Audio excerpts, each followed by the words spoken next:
So a few weeks ago, I recorded a video where I talked about the one thing, the book, and the concept of making sure that you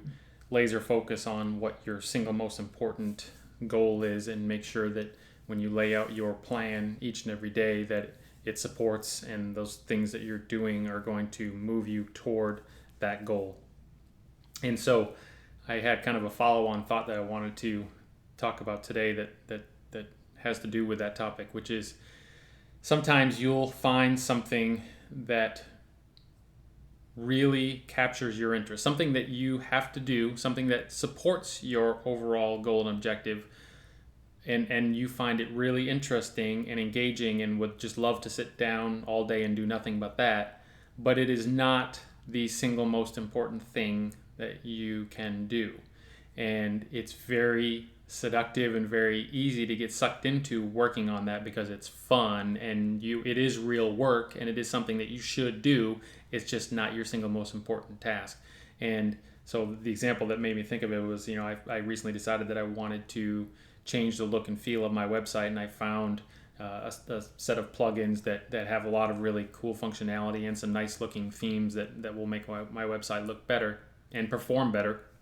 And so it's an important thing to do, and it will help me in my business, but it is not the single most important thing that I can be doing. And so I've really been kind of pulled and torn this week, and really wanted to spend a lot of time on that new shiny thing, that new shiny task, versus making sure I spend an adequate amount of time doing the single most important thing that I should be doing every day. And so that's been an internal struggle that I've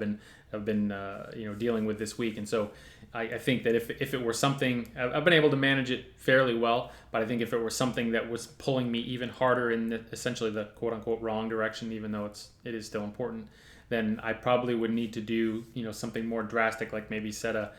hourly reminder for myself during the day to kind of recenter, refocus, and make sure that I'm doing the right things, or even maybe have somebody give me a call or an accountability person to check in with me a couple times during the day, depending on how strong that pull was. But it is an interesting dynamic that goes on in my head, and I wanted to share that because it might be something that you've experienced or will experience as well. So it's something that I found fascinating, and I wanted to share that today. So hope you enjoyed it.